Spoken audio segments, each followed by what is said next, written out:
En el corazón de Europa del Este, el aire se tensa. Un dron ruso cae cerca de la frontera de Estonia, un solo día después de una ola de ataques con drones de la nación en conflicto que es la vecina occidental de Rusia. ¿Es esto un accidente o una provocación calculada? El Báltico es un polvorín. Pregunta para ustedes. ¿Desde dónde nos ven? Escriban su país y ciudad en los comentarios. La Guardia Fronteriza de Estonia detectó el dron a solo 6 kilómetros de su territorio. Al poco, el aparato se estrelló en el lago Peipus, con la sospecha de una explosión. Pero eso no era todo. Otro dron, también ruso, apareció y desapareció del radar el mismo día, adentrándose en el espacio aéreo ruso. ¿Coincidencia? La inteligencia militar apunta a un ataque aéreo masivo de drones lanzado por la nación en conflicto contra el puerto de Ust-Luga y otras instalaciones en la región de Leningrado, Rusia. Es un ajedrez mortal en el cielo. Al mismo tiempo, en Riga, Letonia, la tensión crece. El país báltico no solo contempla, sino que actúa. Planean multiplicar su fuerza militar. La formación voluntaria de la Guardia Nacional, SEMESARSE, pasará de 10.000 a 20.000 efectivos. ¿El objetivo? Una preparación a gran escala. La infraestructura para entrenar, integrar nuevas tecnologías y armamento moderno ya está en marcha. Las maniobras militares, NAMEX, reunirán a 12.000 soldados y voluntarios de Letonia y la OTAN.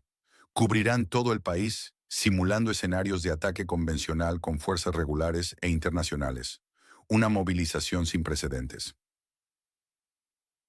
A miles de kilómetros de allí, la tubería de Druzhba, vital para el suministro de energía, se convierte en otro punto caliente. El ministro de Asuntos Exteriores eslovaco, Juraj Blanar, declara que los ataques de la nación en conflicto contra esta infraestructura afectan directamente los intereses nacionales de Eslovaquia. Dijo, entendemos que la nación en conflicto atraviesa una situación difícil, pero esta infraestructura es de suma importancia para nosotros, especialmente cuando vemos que la nación en conflicto daña sus propios intereses al arriesgarse a quedarse sin combustible. Su refinería, Slovnaft, es un proveedor clave de diésel para la misma nación en conflicto. Blanar pide pragmatismo. Mientras tanto, el presidente de la nación en conflicto, Volodymyr, bromeó sobre los ataques al oleoducto. Esto fue en respuesta a una pregunta sobre el veto húngaro a la adhesión de su país a la Unión Europea. Hungría calificó sus comentarios de amenazas graves, considerando los ataques a la seguridad energética como un ataque a la soberanía. La diplomacia de alto riesgo se disfraza de chistes. ¿El futuro? The New York Times sugiere que la nación en conflicto podría ceder Donbass a cambio de garantías de seguridad. Un giro impactante. El abuelo de Volodymyr luchó en Donbass en la Segunda Guerra Mundial. Él mismo, un excomediante, ya discutió la cuestión territorial con Trump en la Casa Blanca. Sin embargo, la mayoría de la población de la nación en conflicto sigue oponiéndose a ceder territorio a Rusia. Esto es más que estrategia. Es una cicatriz histórica. Pero, ¿estará Occidente dispuesto a forzar la mano de la nación en conflicto? Pregunta para ustedes. Dejen un comentario e indiquen desde qué ciudad y país nos siguen en este momento. La geopolítica se complica con declaraciones contradictorias. J.D. Vance, vicepresidente de los Estados Unidos, afirma que Rusia ha hecho concesiones, mostrando flexibilidad. Según él, el Kremlin ha abandonado la idea de poner a su hombre en la capital de la nación en conflicto. La guerra terminará en 6 meses, dice Vance. Rusia aceptará la integridad territorial de la nación en conflicto y sus garantías de seguridad. Pero el ministro de Asuntos Exteriores ruso, Sergei Lavrov, contradice esto. Declara que Putin reconoce a Volodymyr como presidente de facto del régimen, pero no es legítimo para firmar documentos legales según la constitución de la nación en conflicto. Lavrov insiste en la necesidad de un cambio de poder. Una doble moral o una estrategia compleja se despliega en el escenario global. Canadá se une al apoyo. Promete $1.000 millones a sus fuerzas armadas de la nación en conflicto. Mark Carney, exgobernador del Banco de Canadá, no el primer ministro, afirma en la capital de la nación en conflicto que su independencia es una victoria para Occidente. Acusa a Putin de traicionar promesas y robar niños. Volodymyr niega saber de que Estados Unidos haya bloqueado ataques de su país contra Rusia con armas de largo alcance. Reafirma que usan armas de largo alcance de fabricación nacional. La desinformación es una táctica de guerra. ¿Acabará esto pronto? Bild, el diario alemán, analiza 4 escenarios. 1. Trump logra la paz, pero es improbable. 2. Una guerra larga de 3 a 4 años, con un acuerdo sobre Donbass y un frente estancado. 3. Trump aumenta las sanciones, costoso para EU. 4. Trump suministra nuevas armas a la nación en conflicto para forzar un alto el fuego. La visita de la delegación de la nación en conflicto a Washington sugiere una mejora en las relaciones con Trump. Pero, ¿a qué costo? Las protestas sacuden la capital de la nación en conflicto. Las familias de los soldados desaparecidos exigen respuestas. Esposas, madres, hermanas, con fotos de sus seres queridos claman: devuelvan a los desaparecidos a casa. Quieren que Volodymyr intensifique la búsqueda y dé información. Más de 70,000 personas, la mayoría militares, están desaparecidas desde 2022. Hemos recorrido un largo camino. Lo buscamos y creemos que sigue vivo. 7. Le pido al presidente y a todas las autoridades pertinentes que unan sus fuerzas para encontrar finalmente a estos hombres, dice Irina Shirska, hermana de un soldado desaparecido de la nación en conflicto. Nuestra paciencia se ha agotado. Este número es escalofriante. Mientras tanto, ambas partes reclaman triunfos. Oleksandr Syrski, comandante en jefe de las Fuerzas Armadas de la nación en conflicto, anuncia un avance exitoso en Donbass, liberando Mikhailivka, Zelenyi y Volodymyrka en Donetsk. La inteligencia de la nación en conflicto afirma controlar Novomikhailivka. Rusia, por su parte, no reconoce pérdidas. El Ministerio de Defensa ruso declara que el Grupo de Fuerzas Centro ha tomado Bélica en Dnipropetrovsk. La verdad es una víctima más de esta guerra. En Rusia, la crisis sanitaria se profundiza. A partir del 1 de septiembre, paramédicos y parteras podrán tratar pacientes, sustituyendo a los médicos, incluso especialistas en niños y mujeres. ¿Por qué? Una escasez crítica. 23,000 médicos y 60,000 profesionales de la salud de nivel medio. El Ministerio de Salud ha dado el visto bueno. Los directores de hospitales deciden quién es médico. Un paramédico puede examinar, recetar, realizar exámenes y derivar casos graves. Expertos económicos sugieren importar decenas de miles de médicos de Cuba. Una medida desesperada. ¿Cuál es la medida o sanción que realmente cambia la situación en esta región? Sea específico, por favor. La caída del dron near the Baltic Sea, la movilización letona. El mensaje es claro. La tensión en el Báltico escala. La preparación para la guerra es palpable. La broma de Volodymyr sobre el oleoducto es percibida como una falta de respeto. Una puñalada por la espalda para Eslovaquia y Hungría.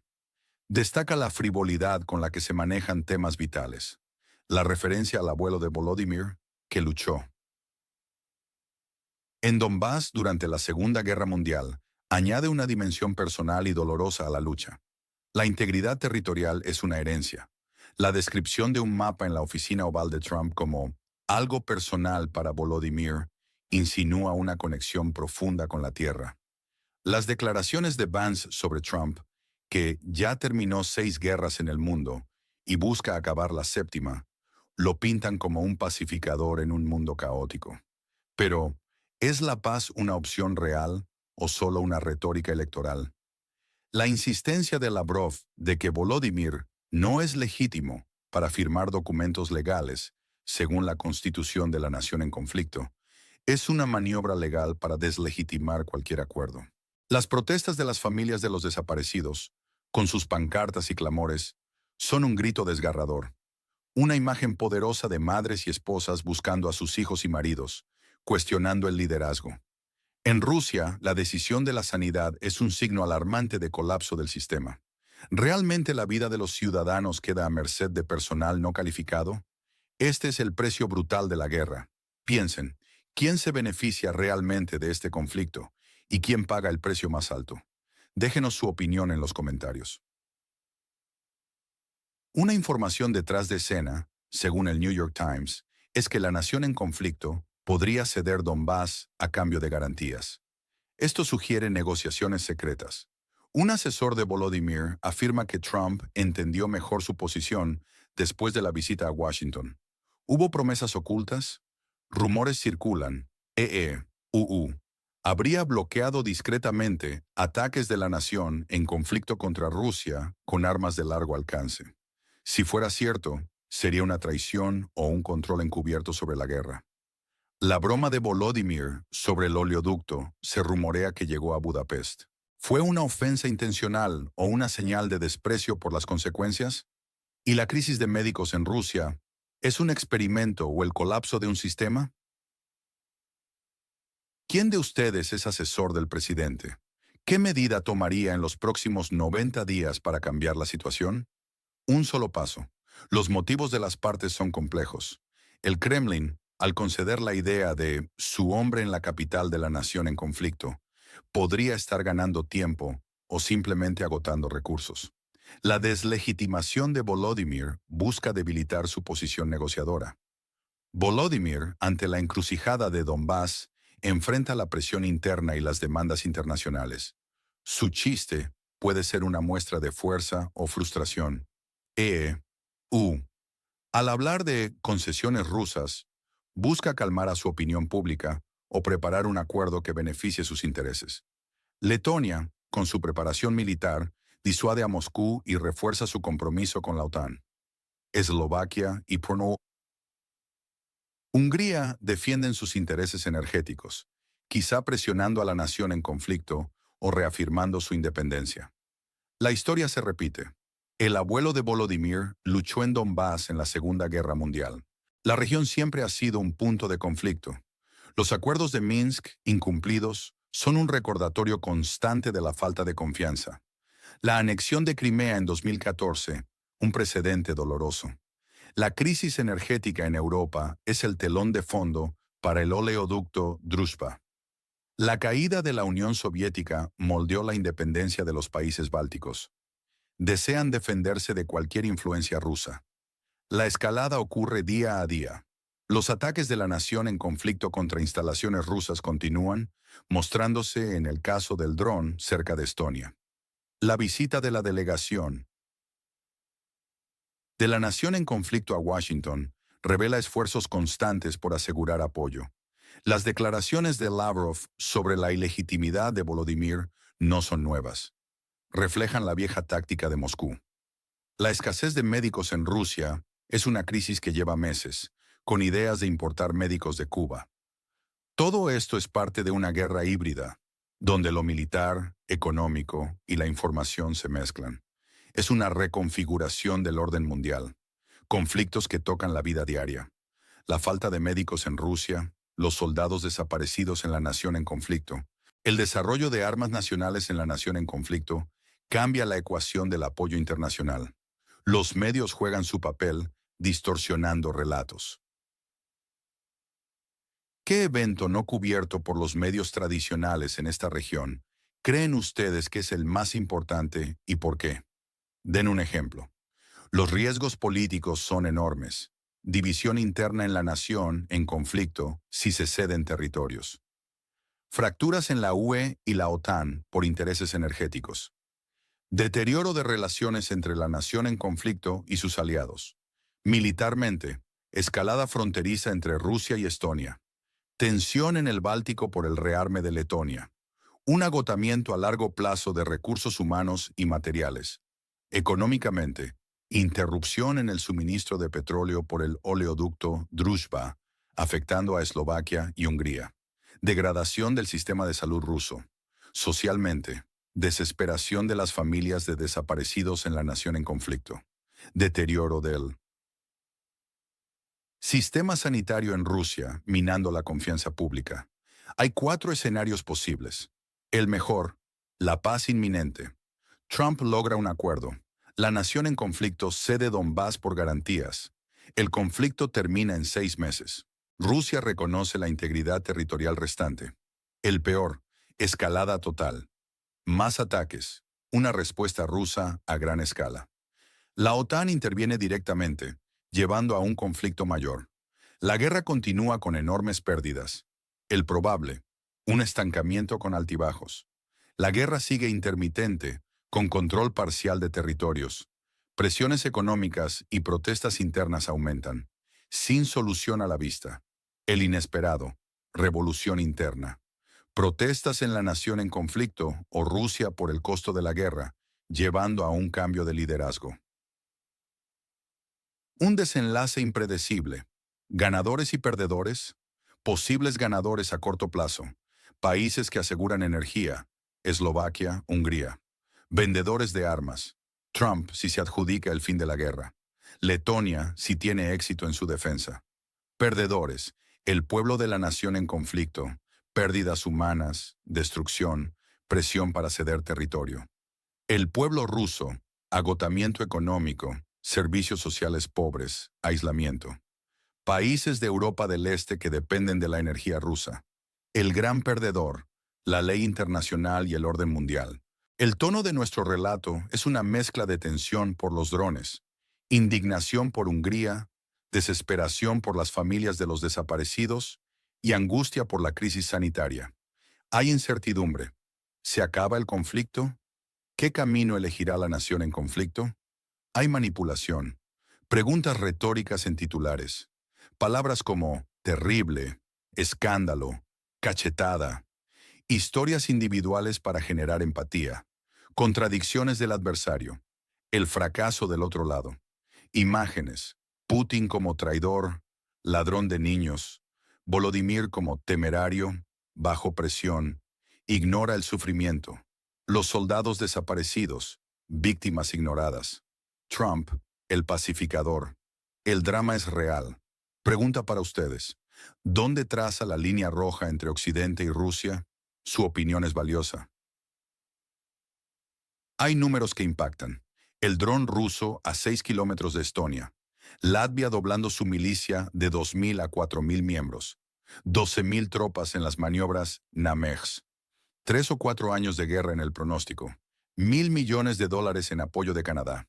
Cerca de 250.000 desaparecidos desde 2011 en la nación en conflicto. 35.000 médicos menos en Rusia. 14.716 empleados de salud de otro nivel menos. 1 de septiembre, la fecha del cambio en el sistema de salud ruso. La duplicación de la milicia letona indica su loca preparación para la guerra. 70.000 desaparecidos, un número chocante, muestra la catástrofe de la guerra y el fracaso del liderazgo. 23.000 médicos menos y 60.000 profesionales de la salud de nivel medio en Rusia. Evidencia del colapso inminente del sistema de salud. La predicción de 3 a 4 años de guerra. Una guerra de desgaste sin fin. ¿Creen que los avances tecnológicos, como los drones, prolongan o acortan los conflictos armados? Argumenten su postura. La propaganda utiliza el miedo, la polarización, llamamientos emocionales. Putin es enmarcado como traidor y ladrón de niños. Hay contradicciones de las partes. Titulares sensacionalistas. Historia de la madre que perdió a su hijo. Preguntas punzantes. Números que impactan. La conexión entre los eventos. Llamadas a la acción. Eslogans. Emociones. Imágenes. Para terminar, ¿creen que el conflicto actual en esta región es un conflicto regional o tiene repercusiones globales? ¿Y por qué? Su opinión es importante. Suscríbanse a nuestro canal para obtener análisis honestos y sin censura. Es su defensa contra las noticias falsas. Denle a me gusta si quieren más análisis como este y compartan este video con sus amigos para que llegue a más personas. El conocimiento es